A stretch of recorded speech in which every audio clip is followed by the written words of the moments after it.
प्रश्नावली 2.4 प्रश्न क्रमांक 2 पढ़ेंगे, ध्यान देंगे। गुणनखंड प्रमेय लागू करके बताइए कि निम्नलिखित स्थितियों में से प्रत्येक स्थिति में gx यानी भाजक है, ये px यानी बहुपद का गुणनखंड है या नहीं, ये बताना है। इसमें gx का मतलब भाजक होगा, px का मतलब है बहुपद। अब देखिए इधर, अब सबसे पहले पहला प्रश्न करने जा रहे हैं। पहला प्रश्न, px बराबर 2x की घात 3 प्लस x की घात 2 माइनस 2x माइनस 1, ये अपना बहुपद है पूरा। अब इसमें gx है x प्लस 1, तो अब जांच के लिए, गुणनखंड की जांच के लिए काम करेंगे अपन। तो अब ये gx ये आ रहा है इसमें गुणनखंड की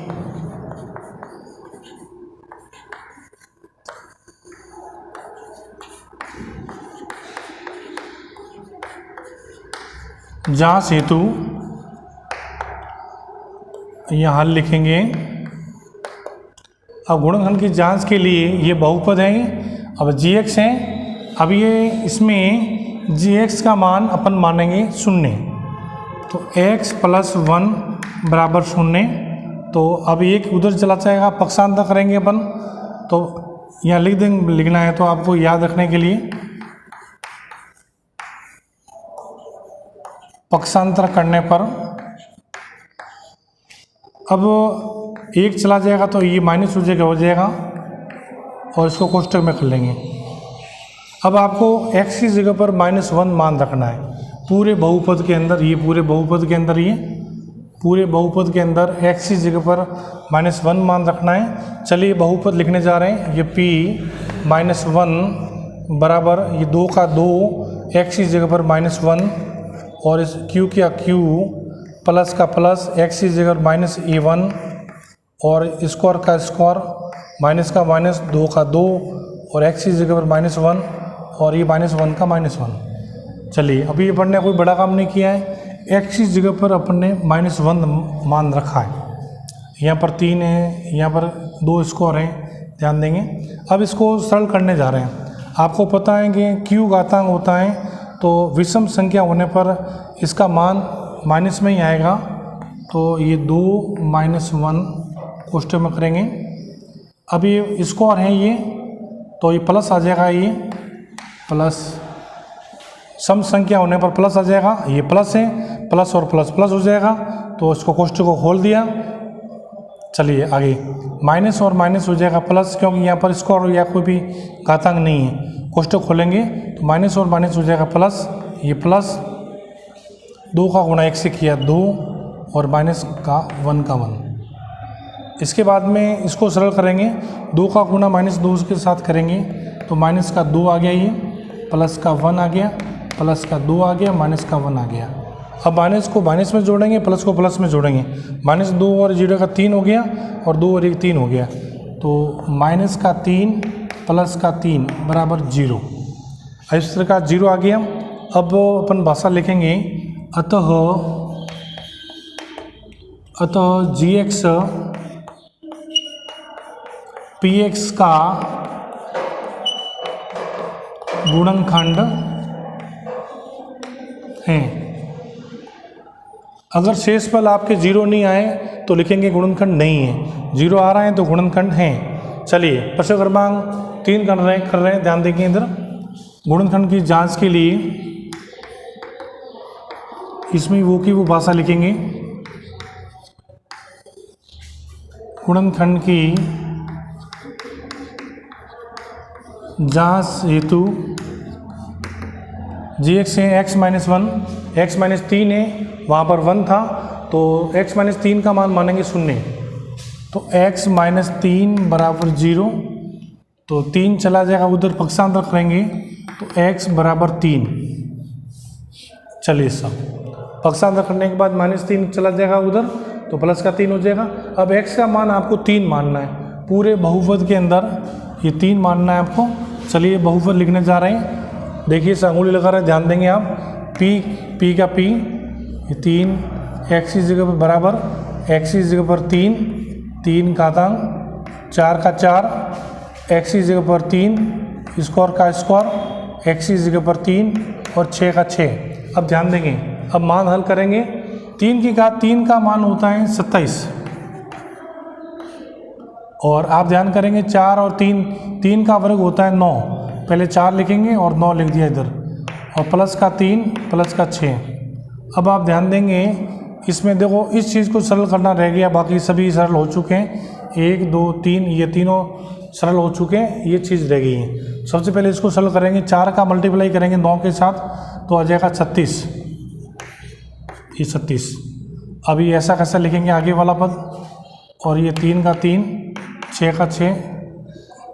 अब आपको एक काम करना है, प्लस को प्लस में जोड़ना है, माइनस को माइनस में जोड़ना है। चलिए साहब पहले प्लस को ले लेते हैं। प्लस का 27 है, प्लस का 3 है, प्लस का 6 है। 3 जोड़ेंगे 30 हो गया, 6 जोड़ेंगे 36 हो गया, तो प्लस का 36। अब आप देख लो माइनस का 36 पड़ा हुआ है, माइनस कहीं और भी नहीं है। माइनस 36 में 36 गया तो आ गया 0, शेष फल 0 आता है। तो अपन लैंग्वेज लिखेंगे gx px का गुणनखंड है। ये आपका आंसर। प्रश्न क्रमांक 3 पर ध्यान देंगे। प्रश्न क्रमांक 3 अपना ये है, k का मान ज्ञात कीजिए जबकि निम्नलिखित स्थितियों में से प्रत्येक स्थिति में x - 1 px का एक गुणनखंड हो। यानी ये गुणनखंड हो x - 1, उस कंडीशन में क्या आंसर आता है। देखिए सब, पहला प्रश्न, px बराबर x² plus x plus k। इन चारों प्रश्नों के अंदर k आएगा, यानी k का मान आपको ज्ञात करना है। देखिए इधर गुणनखंड सबसे पहले आ रहा है अपना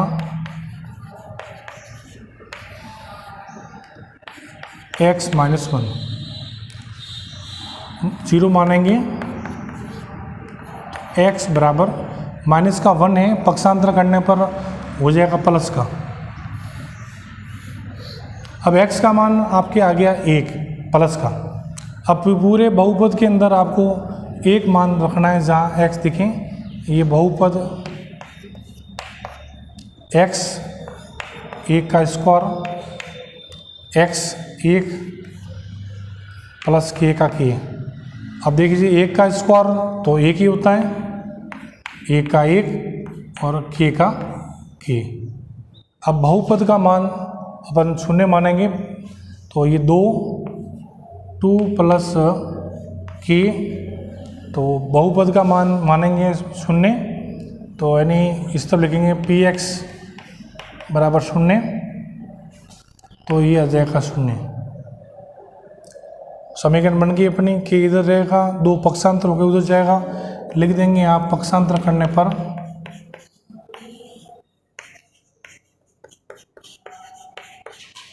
तो k बराबर -2, ये आपके आंसर है।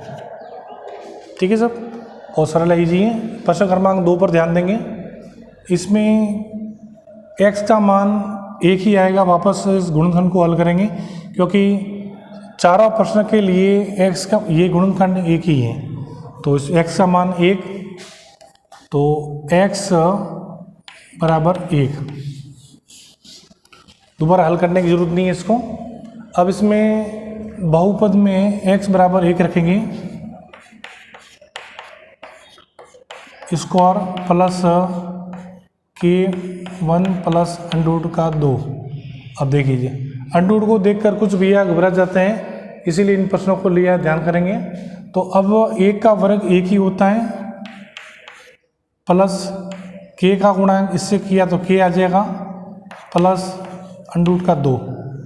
2 का गुणा 1 से किया 2 आ गया, प्लस k प्लस √2।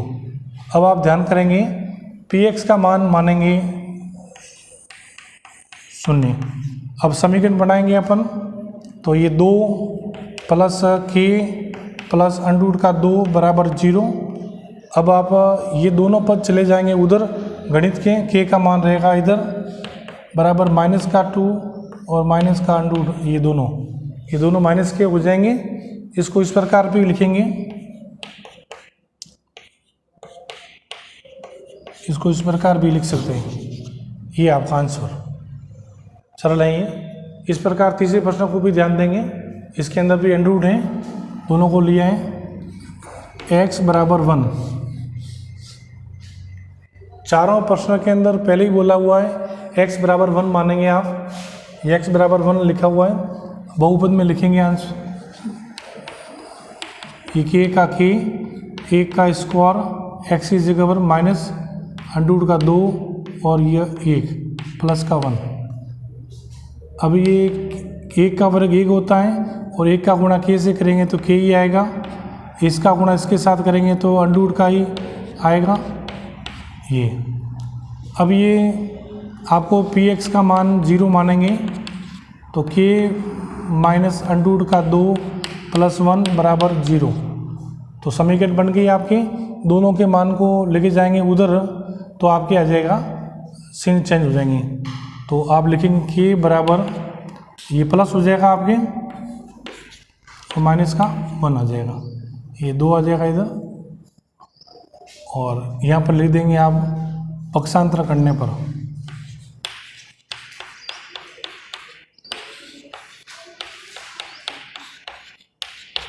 इस प्रकार से प्रश्न क्रमांक 3 अपना कंप्लीट हो गया। प्रश्न क्रमांक 4 पर ध्यान देंगे, इसमें भी x का मान 1 मानेंगे आप, चारों के अंदर x का मान 1 मानना है गुणनखंड। अब px इसके अंदर मान रखेंगे, जहाँ x है वहाँ 1 मान रखना, k का k, x की जगह पर 1 प्लस k, तो 1 का वर्ग 1 ही होता है, उसका मल्टीप्लाई इससे किया k, 3, 1 का गुणा 3 से किया 3 और k। अब k आपके 2 हो गया ये, तो 2k माइनस 3, तो यहाँ px का मान आप लिख देंगे इधर 0 मानेंगे, तो आपके ये समीकरण 2k माइनस 3 बराबर 0। अब आप पक्षांतरण करेंगे, माइनस 3 चला गया उधर, तो 2k बराबर 3, तो k का मान आपके 3/2 आ गया, माइनस का था 3 हो गया ये प्लस का, तो इस प्रकार से इसका k का मान निकालेंगे। इस प्रकार से आपके कंप्लीट होता है।